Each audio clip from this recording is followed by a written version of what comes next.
Dalawang alamat, isang korona. Si Lipcram ba ang muling maghahari? O si Katana na ang bagong mukha ng Isabuhay? Yo, welcome sa Tupaz TV. Ngayon pag-uusapan natin ang isa sa pinaka-inaabangang laban sa Flip Top ngayong taon ng finals ng Isabuhay 2025, kung saan magtatagpo ang dalawang malupit na MC Lipcram versus Katana. Parehong may dalang bigat at respeto sa eksena ang dalawang to. Si Lipcram, kilala sa matinding wordplay, malalim na mga linya at solid na presence sa stage, veterano at halos walang palya sa consistency. Habang si Katana, isa sa mga bagong henerasyon na mabilis umangat, matalas, agresibo at may kakaibang energy na halos pasabugin ng crowd sa bawat punchline. Ang style ni Lipcram parang chess master. Bawat galaw may plano, technical, matalinhaga at kadalasang may double meaning ang bawat linya.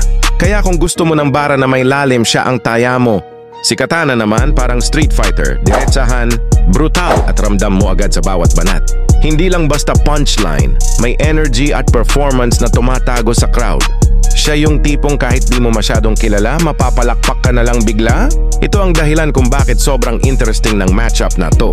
Lalim versus Lakas. Technical na bara laban sa explosive performance. Old school meets new school. Para bang laban ng diskarte at gigil? Dalawang style na parehong may panalo depende sa setup ng battle. Kung magiging technical battle, mas lamang si Lipcram dahil sa solid na wordplay at consistency. Pero kung crowd energy at performance-based ang labanan, si Katana ang posibleng magpauga ng entablado.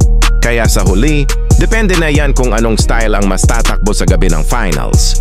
Ang sigurado magiging isa to sa pinakamabangis na laban ng taon. Ikaw, sino sa tingin mo ang magwawagi sa Isabuhay Finals 2025? Comment mo sa baba kung Team Lipcram ka o Team Katana.